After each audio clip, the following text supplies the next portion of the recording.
Hey guys, it's a beautiful day here at Scalp and we have a client that just came in to see us, and he's going to share a little bit about his story. Originally, he had this done how many years ago? It was about, I would say, within 6 months. Okay. And then you had 2 sessions of laser, correct? Yes. How was that process for you, first of all, getting it done, if you don't mind sharing that? Yeah, so I'd probably known about the SMP thing for about a year, or at this time, 6 months. I'd seen some YouTube videos from you guys and a couple other people talking about it, and it was something that kind of interested me, so I did a Google search for the guy that was, who was in my area, and I found a guy. Uh, he was willing to travel to me, even though he was like an hour or two away. Wow. So he came up. I basically met him in Airbnb. He was going to work on a different client as well that next day. And it wasn't, I didn't have the best warm and fuzzy from him, but he showed me his phone of pictures, and it was, he had hundreds and hundreds of pictures on there. Wow. So I was just I went against my gut just because he had so much content on his phone that to me, it looked like it was pretty decent. It was almost like, yeah, the guy may not be like, he may not give me the warm and fuzzies, but at least it looks like he knows what he's doing. Right. I thought he at least had the experience that, if he's done this many people, I should be good. And the conveniency. And the convenience, yeah, he came right up. I didn't have to travel or anything, and it kind of worked out that way. So we ended up going with it. The process itself was extremely painful. We had to stop multiple times just to give my head a break. I mean, it was pretty bad. I mean, it was, looking back compared to the laser, I would say it was worse. What? Just because of the length of time, whereas the laser may have been slightly more painful. But it was quick. It was Yeah. a minute or two. Agreed. Where it was similar on the pain scale, but it was, 5 hours or so. And so it was just brutal. Side note, really quick, and sorry to interrupt your flow. If it is Okay. hurting that much, there is something wrong with what's being done. That's something to seriously consider, because I would say most of our clients say 1 out of 10, it's maybe a 2 on the pain level. Just to kind of give some feedback. Yeah, Sorry about that. I would agree with that as far as like this being like a 2. He was more pushing towards like 7, 8. Wow. And so, one of the other things too was I told him I wanted it to be as close to bald as far as the length of the hair that he was imprinting. So I wanted it to be basically as short as possible looking hair follicle. I didn't want it to look like it was 2 days of growth. I wanted basically a small impression, which is basically similar to what you guys are doing now. That's what I was asking for. And he was like, oh yeah, you want the bald fade. No problem, I got it. So he seemed like he understood what I was asking for. Okay. And basically, he started from the back. Okay. And he was matching what I had, which was like a day or two of growth. And about halfway through, I looked in the mirror and I was like, yeah, I don't know if this is really, I don't know how you're going to match a bald fade if you're matching my hair currently. Let me shave it. So he was like, okay. So like halfway through, I had brought my electric shaver. I shaved my head. Wow. To try to give him like a better idea of like what he's actually matching. And that was probably the first time I realized that it wasn't blending correctly. There was a clear difference between what he had done and what my head looked like underneath it. And then just to go back a little bit, during that process too, he had even messed up the color at one point. So he had made it too dark. Oh He did like a 50-50 water with ink. What? And then he was like, oh, that's too dark. So like, I don't know, maybe 15 minutes in, he added more water. So that all happened, and then I shaved my head to give him a better reference.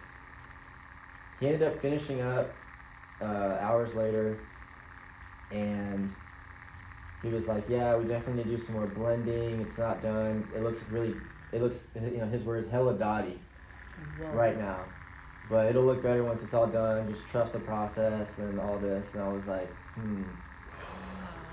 I don't see how adding more density is really going to make this appear less dotty. Yeah. Because I'm looking at these dots and I'm comparing them to the size of my hair. And it was just so much bigger. It was probably, I don't know, 5-10 times bigger than what my actual hair follicle was. I mean, we're talking just like a Sharpie-sized dot. Oh my gosh. And so I'm looking at it, I'm like, how is adding more dots going to make it better? But I trusted what he said. I gave it a week to heal. He said a lot of it was going to fade away. Okay. Which I did read online was going to happen. Okay. So I kind of waited to see. During that time, I reached out to probably 3 or 4 other companies. Initially, I actually got your guys' company from someone else. I didn't find you guys originally. They saw what I had done, and they recommended that I get it removed and go somewhere else, and they recommended me to you guys. Oh, awesome. Someone else had also, they didn't want to give me any feedback until I had said I wasn't going to go back to them. So I said, yeah, I'm not going back to them, and then they said, yeah, we think you should get rid of it also, and I was like, okay. And then I talked to you guys, and you gave me a super in-depth kind of analysis, I guess, of it, like what it looks like and what it looks like they did and why it looks so dotty like that. That's not normal. So that's kind of what I was already thinking. I just needed to confirm it with someone that knew what they were talking about. So I called the guy back and I told him what I was thinking. He was like, just give it another session and it'll look good. He gave me a picture of a guy that his first session looked like mine, but his finished session looked pretty decent. And basically what he did was, he basically painted his entire head. So the line that I saw in my head, where it wasn't blended, he basically just blended the entire thing all together. And so it actually didn't look too unnatural because of just how much he did. But again, this was from far, it wasn't super close. And I think I brought that up to you, and you had said, well, you gotta think too, it's gonna expand over time. Yep. And what it looks like that fresh. Big, they're gonna start to expand, and then it's gonna just be one big splotch. It's gonna be like muddled, yeah. Muddled together, and then that was kind of, I guess, the last straw. Once I realized that, and I started looking at your guys' work and your guys' videos and understanding the process, and I saw Joe's video of him getting his removed and getting it redone with the latest and greatest as far as techniques and all that. So I called the guy back and I said, I need to get this removed. I've had 3 or 4 big companies tell me that this doesn't look right, and that's kind of what I was thinking. So I asked him for a refund. I asked him for a partial refund because I said it's going to take $300 or $400 to remove it, which he gave me. No questions asked, which was the right thing to do. That was definitely the right thing for him to do, yes. So I didn't give him any bad reviews or anything. I figured that was just my lesson learned. I started contacting laser places. The first place I went to had never done SMP before. I remember us talking about that on the phone. Yeah. They wanted me to wait like 2 months before they would even touch it. Yes. And I was like, okay. So I kept looking. I found a guy who was a little bit farther away, a couple hours, and he had done it before. And he had this. It was a pico laser. It was something that was, according to him, this side of Mississippi. He was the only one in the area. I think the next one, closest one, was like in Chicago or something. It was. So he said he's got the latest and greatest laser. He's done it before. So I went with him. He did a pretty good job. And he did a pretty good job. He did. It took. Now, what city was he located in? He was in. What part of the state? He was in Kansas City. The country? In Kansas City area. Yeah. And that took 2 sessions, because I remember getting 2 sessions. pictures after the first session. Okay. We spoke about that. And then we kind of worked through that entire process on should you Yeah. get a second one or not. Right. And that was the other thing is I got the first one. I think he was a little hesitant to go full power Mm-hmm. because he hadn't done a lot of the S&P, and also Right. because this was new. Yes. And he had said that, because I brought up Joe's removal, and he said, well, if that was 10 years ago, that's a lot easier to remove than a fresh ink. Ah. So it's gonna be a little bit different, which I understood. So he went probably a little bit lower on the intensity the first round. Sure. Mm-hmm. It was still pretty painful. Mm-hmm. I don't know that I really would have wanted much more intensity, I agree Love with you it. there, man. but it didn't leave very much blistering, and that was the whole point of his new laser. Was it was some type of radio wave that was digging in there without actually breaking the skin up. Hmm. Yes. So that's what he was explaining to me, and the first session went by. I would say it definitely lightened everything up, probably Mhm. 50%, but it Agreed. was still very noticeable that there were dots. Yeah, the impressions were still very prominent, and you could see like they were there. They were embedded in there. Right. Still had an inky look. It still had an Yeah. inky. I mean, you could see that some spots were already starting to fade significantly, but then the impressions were just very bold, the ones that were left. It was very blotchy, Mhm. but it was actually better than what it looked like originally, Yeah, just because it was not as dark. agreed. But, so I rocked that for about another month or 6 weeks or so. I went back, and he basically doubled the intensity the second time. Hmm. And it didn't hurt as bad, because he said you only feel it if it hits ink. So if it just hits, like, if you can do it to your arm, you won't feel a thing. Whatever wave he uses, it only hurts when it hits ink. So even though he doubled the intensity, going straight down to like the root, it didn't really hurt as bad. It still hurt pretty bad, but nothing crazy. Probably pretty similar to the first one. Hmm. And then after that, I could immediately tell it was pretty much going to be gone. And sure enough, a couple weeks after it faded away, pretty much, I would say 90%. And I was giving you photos throughout that process to let you know where it was at with the healing and all that. Hmm. And then, I guess fast forward another month or so later, I came for the first session here. Hmm. And you all had looked at the skin. It was good to go, and the treatment process with you guys was just night and day difference. Basically from start to finish, everything was just professional. I got the warm fuzzy from you guys. You guys knew what I wanted, knew what you guys were doing. I didn't ever question the strategy or anything like that. Hmm. Part of it, like the artist doing his thing and letting him do that, and I never questioned that with Joe. I felt like he was, I felt good about what he was doing. And the end result, I think, if you were to compare the dot sizes, I mean, you could probably fit 5 of these dots in one of his. For if reals. Not more. I mean, they were Yes. just. And you're talking about the healed results. We're talking healed about the results. healed Healed results. Yeah, agreed. I mean, you're just Cool. it's like you're going from a fine point to a Sharpie. Yes. And I can just tell it takes longer to do that. It sure does. Yes, it does. It's worth it in the end. The result it kind of speaks for itself. It looks natural. I remember the next day I looked in the mirror and I was looking straight at the mirror, and I really couldn't tell what was the real follicle and what wasn't.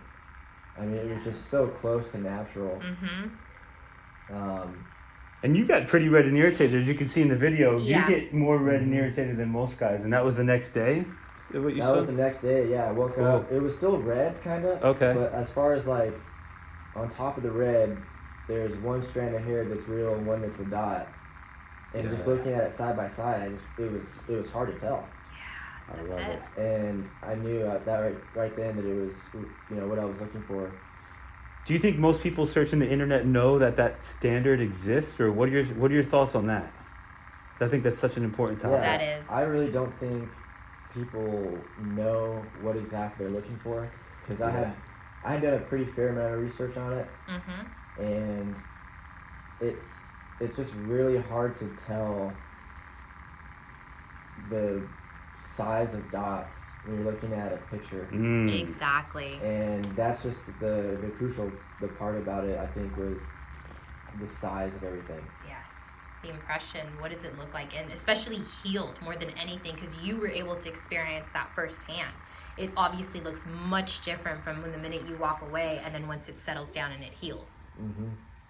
My question for you is, there's a lot of guys that are thinking that, they like their treatment. It's done a job of covering their hair loss, but it's not necessarily the best. And you went through the laser process. What would you recommend on that? I would say I'm definitely glad that the first guy I went to was so bad that I ended up getting laser and then coming to you guys, because it is a night and day difference. If anyone out there that's got something that doesn't look right and it doesn't match, it's really simple. If it matches the hair follicle, then it's good. But if you can clearly see your hair growing in and it doesn't match, I would seriously consider getting it redone, because that's what it should look like. That's kind of the bar. Yes. That's well put. Standard, yeah. I like the way you said that. And to your point, what you said earlier, because I see a lot of guys, what they do is to kind of compensate for the standard, those ink blotchy looks, they'll grow their hair out a couple days. And they'll say that's the look they're going to achieve. Yes. And a lot of guys, unbeknownst to them what it looks like up close and in good lighting, they think they want that couple days growth because it looks so much different than a shaved head of hair. Did you come across that? Did you fight that urge at all? Yeah, well, I did that even. I had that experience the last week or so where I let it grow out for a couple days from it being being trimmed, not shaved. Okay. So a couple days just to kind of test it. Yes. And you do get to that point where the hair is obviously 3D and the dot is not. And if you run that route, it does look, I would say, still good from a distance. But if you really get up on it, you run the risk of someone noticing that, I see an actual hairline and then I see another area that looks almost like your hairline, but it doesn't have the same quite texture to it. It's just, if you're a guy that wants to run it like that, you can, I guess, but you just run that risk of it being noticeable up close. I wouldn't really prefer that. And even if you did want to do that, you could still run it with the way that you guys do it here and just let it grow out a couple days. I don't think that it's not that you can't do that. Because the dots are going to be, they're smaller, but they're dense. Yes. It's still going to give that shadow effect. I don't really think you really gain anything from a bigger dot at any part of growth, because the thing is, the growth, especially on the top of your head, it grows upwards, for me at least. So the size of the dot never matches the growth. Even if it grows a couple days, it's still not going to be the same size, because the way the hair grows, and I don't know, maybe my head's different, but everybody's the side of my head and the top of my head don't grow the same. Obviously the density is not there, but even just the follicle itself, on the top it grows upwards, and on the side of my head it grows almost parallel to my head, if that makes sense. And so I think basically what I'm trying to get at is a bigger dot is just going to look like a bigger piece of hair, not a longer piece of hair. I get what you're saying. So a bigger dot, essentially, it's honestly just kind of covering up the space more than anything. Right, it's it's filling in the blank, but at no point I don't think there's an advantage to it, basically. Exactly. And from an artist perspective, I can add my 2 cents. It's a bigger dot. It can do a couple of things for you, but to me, it's just never ever applicable, because to me the primary reason we're doing this is to look natural. Exactly. And so once you get big enough, I go crazy sitting here for hours sometimes doing all these impressions. But I just know it's the right way to do it, because like you just keep saying in your own words, that bigger dot, as far as looking natural, looking like real hair, it's just not even close, Exactly. right? It's not even, maybe from across the room, but once you get up close enough and you see the detail, yeah, you get exposed. And that's probably, you know, it's not even the fact that someone would notice it. It's the fact that someone would notice it, and then once they looked at it, they'd be like, "Wow, that's noticeable." Yes. Exactly. You know what I'm saying? Yes. Because Exactly. like the way when I got that first one done, I had people coming up to me saying, "Oh, you know, you're not really bald. Why don't you grow out your hair?" That was the next day I got someone said that, and then, you know, a couple guys were giving me compliments that had a buzz cut. They're like, "Oh yeah, I like your cut. I got, you know, same haircut." And if I was to say, you know, it's actually funny. It's Scalp SMP, and they would be like, "Oh wow, no way, I couldn't even tell." And they were to look up close and be like, "Oh wow, that looks like hairline," versus someone noticing and questioning, and then you having to tell them, "Yeah, that's not actually my real hairline," and then them being able to look at it and notice it. Exactly. It would just be, you know, kind of a double whammy. It's like not only did they notice, but then they see that it's not even looking right, you know? Mm-hmm. And that's why we try to differentiate from what we do is subtlety, because like you said, nobody will be able to tell, even if you tell them that it's a medical tattoo, you know, some form of medical tattoo, they still can't tell, you know, they don't believe you. That's how good it can look. Versus the S&P, you know, words like Lego head and stamped on and ink Yes. blotches and Permanent all these marker. things are kind of in that to what's that, Nicole? Permanent marker. It looks like a permanent marker. Yeah, again, just all words that really don't cater to natural, Exactly. you know, so. Yeah. Wow. Well, thank you so much for sharing that. This information, you know, Yeah, of course. it goes a long way for a lot of people. You know, everybody's in a different part of their journey. Mm-hmm. So we love to be able to showcase that. Yeah, definitely. I think the biggest takeaway if someone's watching this is don't go to the guy closest to you. Do your research. Find someone. If you got to travel a little bit, you know, travel, but find someone that you absolutely trust and that you know is going to get you the result you want. This is not something that you want to go cheap on and end up having to spend more money in the long run to get it look right. Exactly. Wow. Hopefully that helps some guys out in the future, man. Thank you. Thank you. Okay.